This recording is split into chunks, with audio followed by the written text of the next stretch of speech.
Polity के लिए लक्ष्मीकांत की बुक सबसे ज़्यादा प्रेफरेबल बुक होती है किसी भी कॉम्पिटिटिव एग्जाम की प्रिपरेशन के लिए। बुक में अगर आप देखेंगे तो बहुत सारे मैटर्स, बहुत सारे फैक्ट्स और बहुत सारे आर्टिकल्स ऑलरेडी दिए गए हैं। मोस्टली हम लोग क्या करते हैं, हमने बुक ली और हम शुरू से उसको पढ़ना स्टार्ट करते हैं और एक दिन, 2 दिन, 4 दिन, 5 दिन के बाद फिर थक के छोड़ के बैठ जाते हैं, क्योंकि इस बुक में लगभग 800 से लेके 1000 तक के पेज, और सब पेज पे वन बाय वन चीज़ों को पढ़ना, फैक्ट को समझना, सारे फैक्ट को समझना और आर्टिकल को याद करना एक बहुत ही कॉम्प्लिकेटेड टास्क होता है। आज हम आपको यहाँ पे ये बताएंगे कि इस बुक को 30 डेज में हम कैसे कंप्लीट कर सकते हैं। कहने का मतलब ये कि केवल आप कुछ सेलेक्टिव टॉपिक्स पढ़ के, वो भी 30 डेज में, 80% से अबव क्वेश्चंस को सॉल्व आउट कर सकते हैं। आज ये सीक्रेट फार्मूला पूरे सेशन में हम डिस्कस करने वाले हैं। चैनल पर नए हैं तो चैनल को सब्सक्राइब करिए, वीडियो को लाइक करिए और दूसरों को शेयर करिए। चलिए वन बाय वन सारा देखते हैं इसका कि कैसे कैसे इसको हम कंप्लीट करेंगे, और आप 1 महीने के बाद ये पाएंगे कि आप पॉलिटी के अच्छे खासे जानकार हो गए हैं परीक्षा की दृष्टि से। सबसे पहले हम इसको 2-3 फेज में, 4 फेज में बांट लेते हैं। हमने यहाँ पे फेज 1 रखा है, उसके बाद फेज 2 रखा है, और फेज 3 रखा है, और फिर फेज 4 रखा है। इन 4 फेज में 30 डेज हम कंप्लीट करेंगे। कैसे कैसे कंप्लीट करेंगे ये आप यहाँ पे समझिए, क्योंकि देखिए लगभग कुछ सेलेक्टिव ऐसे टॉपिक्स हैं जहाँ से मोस्टली प्रश्न पूछे जाते हैं, बार बार पूछे जाते हैं। उन सारी चीज़ों को हमें अच्छी तरीके से पढ़ना होता है। पूरी बुक को पढ़ना कोई बहुत बड़ी बात नहीं है, आप पढ़िए, 1 बार पढ़िए, 2 बार पढ़िए, 3 बार पढ़िए, लेकिन चीज़ों को रिवाइज करना, उनको एग्जाम में बेहतर आउटपुट देना, ये सारी चीज़ें भी बहुत मैटर करती हैं। तो सबसे पहला फेज 1 हम स्टार्ट करेंगे, जिसमें हम डे को कंटेन करेंगे। 1 से लेकर 10 दिन का जो हमारा टाइम होगा उसको हम फेज 1 में रखेंगे। अब यहाँ पे हम करेंगे क्या क्या। तो सबसे पहले जो हमारा 1 से 2 यानी डे 1 एंड 2, इसमें क्या करने वाले हैं, हिस्टोरिकल बैकग्राउंड का पूरा देखेंगे। मेकिंग द कॉन्स्टिट्यूशन, मतलब जो संविधान का निर्माण है वो देखेंगे। और उसके बाद फिर प्रस्तावना यानी प्रियम्बल के बारे में सारी डिटेल देखेंगे। अब देखिए हिस्टोरिकल बैकग्राउंड में आपको 1773 से लेकर 1858 तक का, यानी जो कंपनी का रूल रहा, और उसके बाद 1858 से लेकर 1947 तक का, यानी जो ताज का शासन रहा, यानी जो ब्रिटेन का शासन रहा, वो दोनों आपको डिटेल में पढ़ना पड़ेगा, क्योंकि कई बार मतलब जो चार्टर रूल हैं और सारे रूल्स हैं, इनसे प्रश्न सीधे सीधे पूछे जाते हैं। कॉन्स्टिट्यूशन को मेक करने के लिए, जैसे कि संविधान सभा का गठन, कार्यप्रणाली है, उनकी समितियां हैं, प्रभाव में कब आया, प्रवर्तन क्या हुआ, इसकी आलोचना क्या क्या हुई, और जो महत्वपूर्ण चीज़ें जैसे कि संविधान की विशेषता क्या है, ये सारी चीज़ें आपको इसमें कवर करनी पड़ेंगी। प्रियम्बल, प्रस्तावना क्या है हमारी, सबको याद होनी चाहिए अच्छी तरीके से। और एक जो प्रियम्बल में कॉन्स्टिट्यूशन अमेंडमेंट हुआ है उसके बारे में हमें विशेष तौर पर फोकस करना है, क्योंकि वो प्रश्न कई बार पूछा गया है। आप समझ रहे होंगे मैं किस प्रश्न की बात कर रहा हूँ। उसके बाद डे 3 एंड 5, यानी आपके पास यहाँ पे 3 दिन है।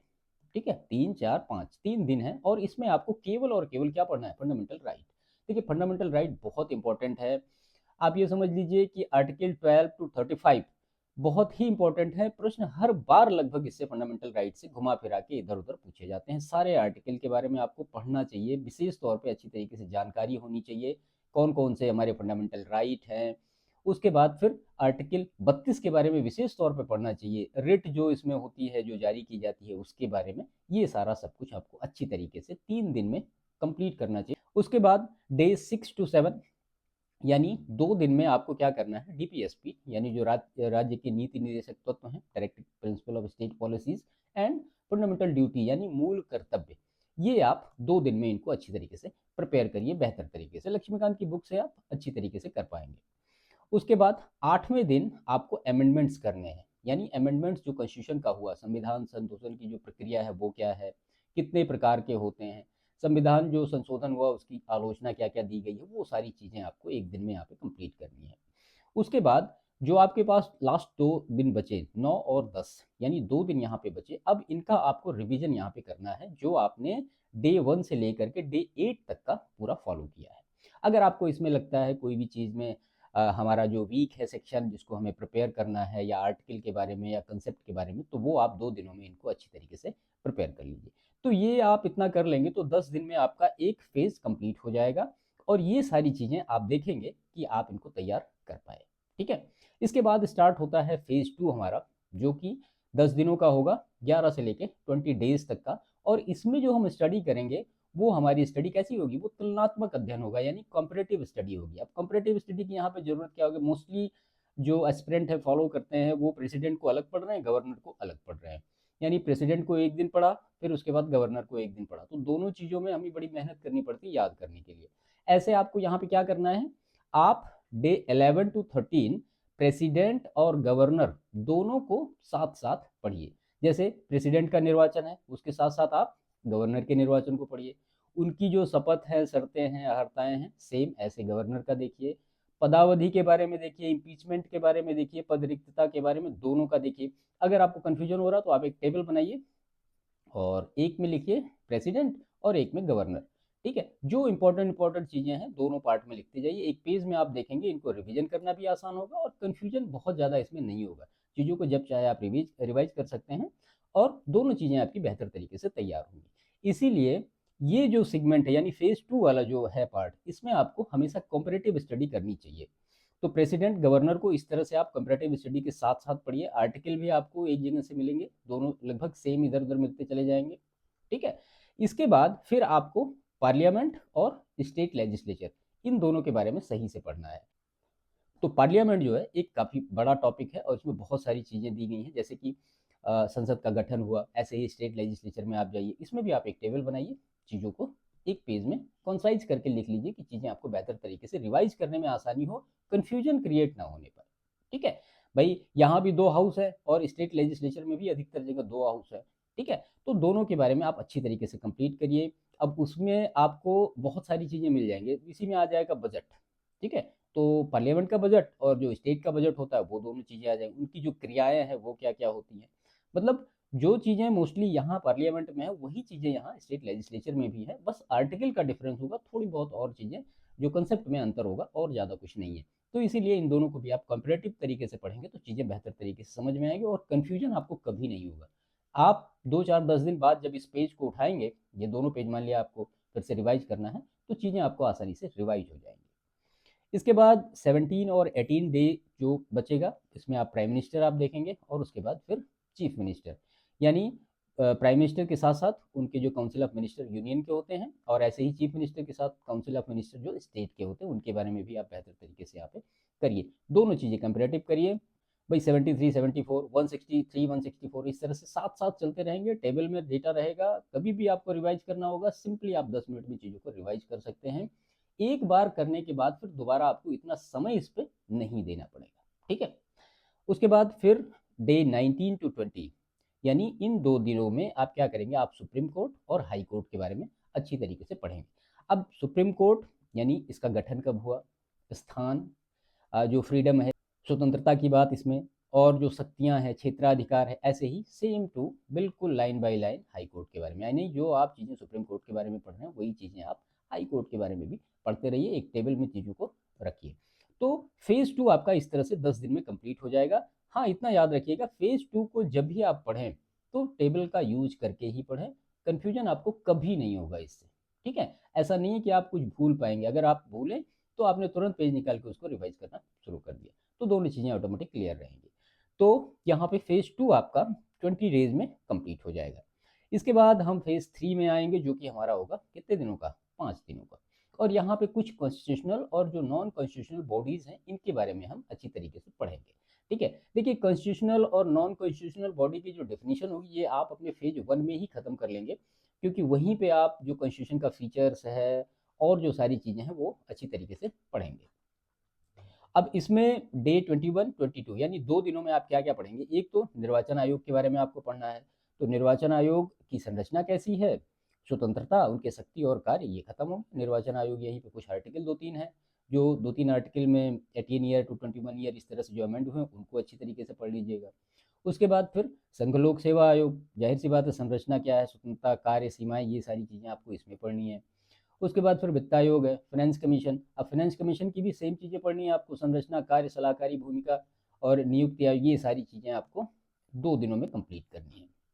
इसके बाद 23 24 यानी इन 2 दिनों में आपको केवल और केवल क्या पढ़ना है, पंचायती राज और म्यूनिसिपल कॉर्पोरेशन। बहुत इंपॉर्टेंट है, आप ये समझ लीजिए कि हर बार इससे प्रश्न पूछे ही पूछे जाते हैं।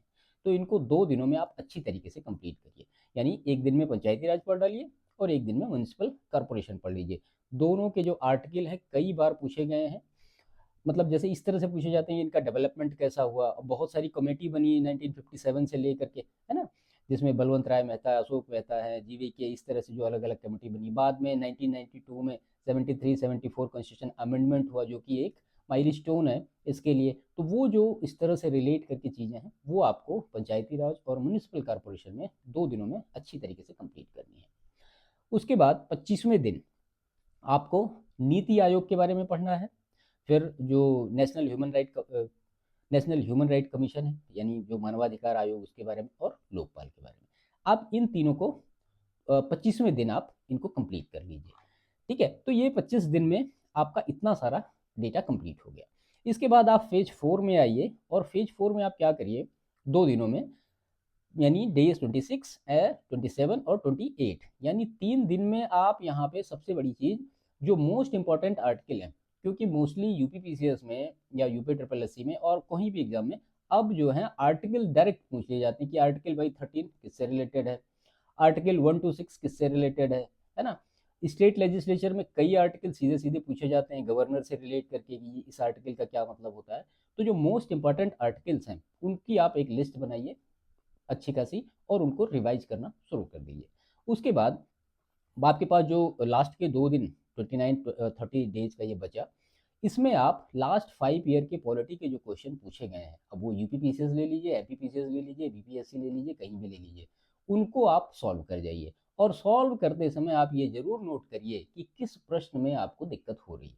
अगर कोई दिक्कत नहीं हो रही तो ठीक है, लेकिन अगर कोई प्रश्न या कोई फैक्ट आपको ऐसा लगा कि हाँ इसमें से मैंने नहीं पढ़ा है, तो उसको आप अलग नोट कर लीजिए, और नेक्स्ट टाइम उसको आप अपने इस नोट से जरूर मिलाइए कि ये मैटर छूट कहाँ गया, या इसको हमें और किस तरह से प्रिपेयर करना था।